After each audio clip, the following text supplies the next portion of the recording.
Untuk berikutnya kami persilakan, ini narasumber yang kedua adalah Dr. Muhammad Muafiqillah. Beliau adalah dosen di IAIN Kediri. Untuk CV beliau ini nanti juga perlu kita sampaikan. Beliau, sebentar saya lihat dulu CV-nya untuk Dr. Muafiq. Ini beliau untuk S1-nya di Darul Ulum Jombang, kemudian di S2-nya di IAIN Sunan Ampel Surabaya, dan S3-nya juga di UIN Sunan Ampel Surabaya. Beliau juga pernah menjabat sebagai Kaprodi IAT di Stain Kediri, dulu masih Stain Kediri. Untuk selanjutnya, untuk memaksimalkan waktu, kami persilakan kepada Bapak Dr. Muafiq menyampaikan tulisannya. Kami persilakan, Dok. Baik, terima kasih. Assalamualaikum warahmatullahi wabarakatuh. Waalaikumsalam warahmatullahi wabarakatuh. Ini kayaknya saya nggak bisa share ini. Saya minta tolong Mas Makmun kita sharekan file.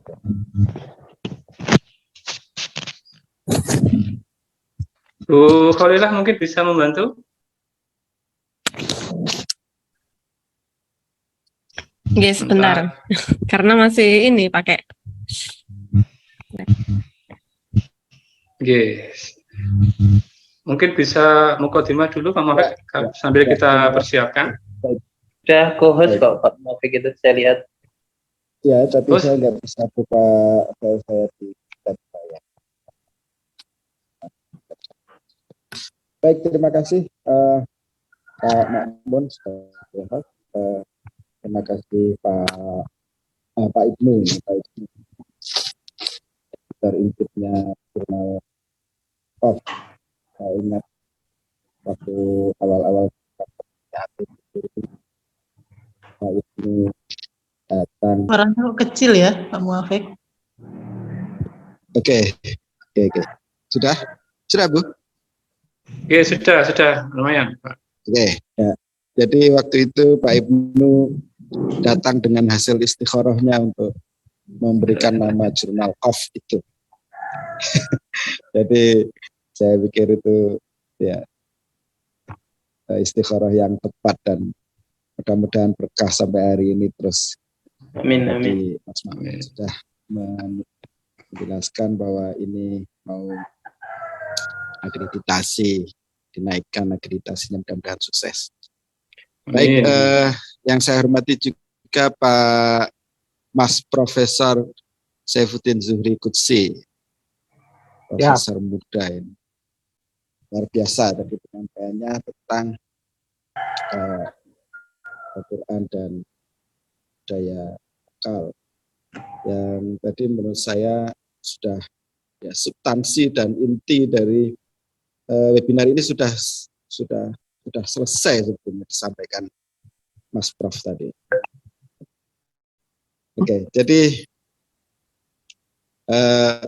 saya hanya akan menyampaikan beberapa hal yang kaitannya dengan studi living Quran, yang itu pun hasil dari cermatan atau pembacaan saya, saya belum pernah melakukan studi living Quran, tapi beberapa karya tentang Quran saya baca. Ya, ini yang mungkin barangkali akan menjadi sedikit penjelasan mungkin permukaan ya. Jadi kalau seperti yang disampaikan oleh Mas Prof tadi sudah sangat mendalam. Tapi ini hanya permukaan saja. Saya akan mencermati beberapa hal yang kaitannya studi. Jadi studi living Quran dalam kajian. Jadi ini mengkaji tentang studi living Quran. Baik, ini saya ambilkan dari situsnya Kemenak ya, biar ini resmi gitu. Resmi, ini ditulis oleh Mahfuz Elmawa di situsnya Kemenak. Ini bicara tentang Al-Quran, bagaimana Al-Quran yang dipraktekkan oleh masyarakat dengan beragam lokalitas budaya yang bermacam-macam, itu kemudian menjadi satu bagian kajian tersendiri yang sekarang banyak dilakukan oleh mahasiswa IAT ya. Beberapa kali kemarin saya juga membimbing mahasiswa tentang living Quran. Karena saya backgroundnya juga bukan studi IAT, saya bimbing. Saya hanya melihat, mencermati bagaimana studi living Quran dijalankan oleh para mahasiswa dan beberapa tulisan. Lanjutnya, Mas. Baik, saya hanya menangkap begini. Ada beberapa kajian di dalam kalau kita baca beberapa literatur itu ada kaitannya dengan living tradition, living Islam, terus living Quran.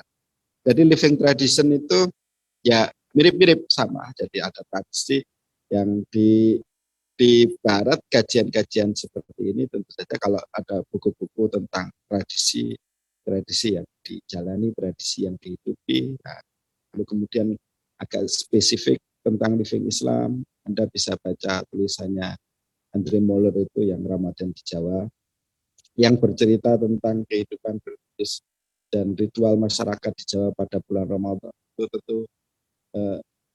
Itu bagian dari kajian living Islam yang menurut saya sangat menarik. Bagaimana Ramadan yang biasanya kita jalani biasa saja, tapi dalam perspektif Andre Moller kemudian menjadi sesuatu yang luar biasa.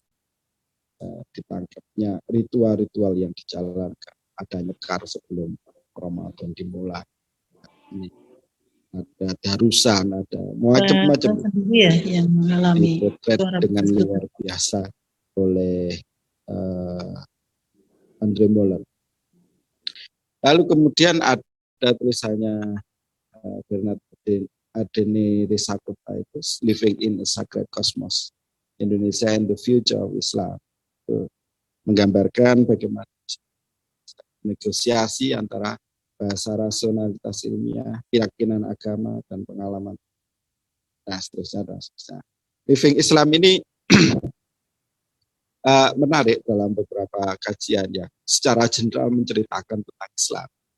Nah, yang di dalam konteks ini tentu saja yang dikaji oleh jurnal KOF ini tentu saja adalah kaitannya dengan tadi saya sebutkan di awal. Jadi ini lebih spesifik lagi dari living Islam. Mudah-mudahan saya benar. Baik, lanjut Mas. Studi living Quran dengan pendekatan paradigma dan konsiderasi teoritik yang dicangkok dari ilmu sosial humaniora yang lebih dulu mapan sebagai ilmu barat yang ilmiah, menempatkan studi ini lebih berorientasi pada data emik dan ini dalam tanda kutip mengabaikan kebenaran etik ya, dalam tanda kutip ya. Jadi memang lebih banyak atau lebih banyak dikaji itu data emik dari masyarakat, sesuatu yang sifatnya pendapat, pandangan. Oke, lanjut pendapat, pandangan, keyakinan masyarakat. Di emik adalah kebenaran yang bersandar pada persepsi, asumsi, dan sudut pandang masyarakat yang.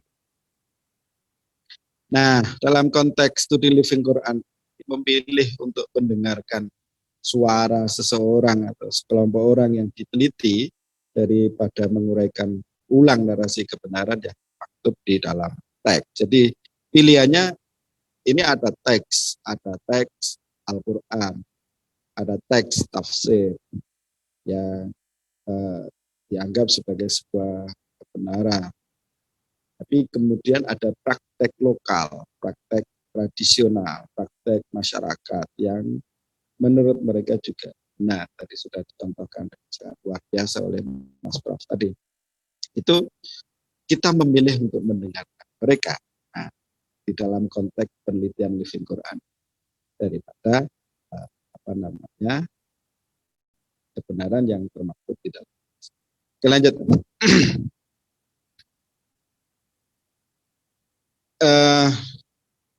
Sebetulnya di dalam konteks ini tentu saja kalau kita mengacu kepada sumber kebenaran utama di prodi IAT, begitu, apalagi di IAIN atau PTKI, ya tentu saja teks Al-Quran atau ya teks keagamaan itu lebih didahulukan daripada hal-hal yang sifatnya emik tadi. Jadi etiknya itu yang harus. Bahkan ini mumpung ada Prof. Sarjuningsih yang beberapa hari kemarin cerita kepada saya tentang ujian majelis. Nah, waktu itu beliau di IAIN Surabaya itu beliau masih muda, ada ujian majelis. Prodinya apapun itu ada ujian majelis yang kaitannya dengan Al-Quran dan hadis. Nah, itu bisa berkali-kali kalau nggak lulus, kalau mahasiswa bisa nggak lulus berkali-kali, ujian lagi. Nah, tentu luar biasa bagaimana orang-orang dahulu menjaga kualitas mahasiswa di PTKI terhadap pemahamannya pada Al-Quran dan hadis. Nah, hari ini kalau kita kemudian mengacu kepada tugas akhir mahasiswa, ya barangkali ya, mahasiswa memilih skripsinya itu akan dilandaskan pada kajian tekstual, ya, merupakan sumber kebenaran utama di prodi IAT, atau kemudian mengacu kepada hal-hal yang sifatnya kultural tadi, didasarkan pada data emik. Oke, lanjut Mas. Nah, di satu sisi studi yang didasarkan pada data emik itu bersifat permisif. Biasanya, dan meyakini bahwa informasi dari masyarakat merupakan penghormatan atas hak manusia tinggi. Jadi biasanya mengacu kepada menghargai kepada tradisi, menghargai kepada local wisdom, menghargai pada prinsip-prinsip yang sejak turun-temurun diyakini. Dengan demikian, penelitian yang berdasarkan emik tadi bersifat antroposentris, menempatkan manusia sebagai pusat, sebagai sumber makna di dalam konteks Living Quran. Oke, lanjut. Nah, ini yang tadi saya sampaikan. Berbeda dengan studi emik di atas, studi etik ya, dalam konteks IAT yang menempatkan Al-Quran sebagai pusat makna, sehingga bersifat teosentris. Ya. Jadi menempatkan Al-Quran sebagai pusat kebenaran juga berlaku pada tafsir yang kemudian diortodoksikan dalam istilah muktamad ataupun muktamad. Nah, biasanya ini. Jadi dulu selalu menjadi perdebatan apakah kalimat atau ucapan atau narasi atau teks itu muktamad atau muktabar atau tidak. Nah, jadi itu yang dulu. Tentu saja kajian Living Quran secara pengetahuan itu lebih memuaskan dahaga akademis ya, yang bersandar pada pengetahuan yang selama ini klaim sebagai yang ilmiah. Jadi karena menggunakan pendekatan antropologis, pendekatan sosiologis, ya, biasanya lebih lebih diterima, apalagi kalau kemudian dimasukkan ke jurnal-jurnal ilmiah, jadi diterima. Kajian Living Quran juga lebih dinamis karena potret lokalitas, partikularitas. Di sisi lain, Living Quran sebagai bagian dari kajian IAT, nah ini di satu sisi ya, kehilangan ortodoksi pengetahuan keislaman yang sumber dari teks. Jadi tentu saja satu problem tersendiri, meskipun Meskipun tentu saja kalau kita kesampingkan asumsi ini juga bisa ya. Artinya asumsinya gimana ya? Asumsinya mahasiswa atau siapapun penstudi IAT itu adalah mereka yang kemampuannya double ya. Kemampuannya secara teks itu mahir, lalu kemudian dibekali, dikuatkan dengan kemampuan sosiologis dan antropologis. Moga lanjut. Nah, ini sebetulnya pertanyaan terakhir saya. Jadi, seiring dengan perkembangan ini bukan sesuatu yang harus dikontradiksikan terus-menerus, tapi kita bisa mencari jalan untuk mendamaikannya. Tapi kadang ini tetap mengusik ya. Jadi jika terjadi kontradiksi antara yang emik dengan yang kritik, kira-kira yang harus didahulukan itu yang kira-kira seperti ini. Baik, itu yang saya sampaikan untuk pengantar diskusi kita. Terima kasih.